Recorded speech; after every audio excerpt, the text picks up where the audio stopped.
بنگلورو کے سانسد تیجسوی سوریا کی جانب سے کورونا وار روم کے 16 ملازموں کی برائے فار بیڈ اسکیم میں کھلے عام نام لینے سے شروع ہوئے نزاع کے بعد برخاست شدہ تمام ملازموں کو واپس سے بحال کر دیا جائے گا۔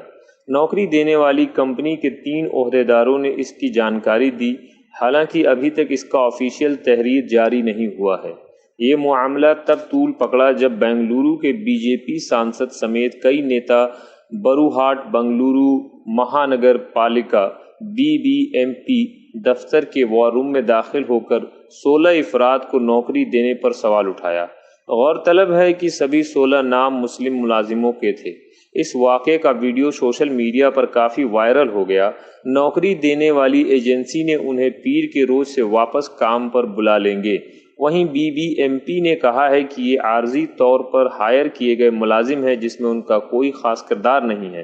وہیں اس واقعے کے بعد تیجسوی سوریا واپس وار روم گئے اور دی گئی تکلیف کے لیے معافی مانگا اور کہا کہ وہ ان لوگوں کے خلاف پولیس میں شکایت درج کروائیں گے جنہوں نے ان ملازموں کے نمبر سوشل میڈیا پر لیک کیا ہے۔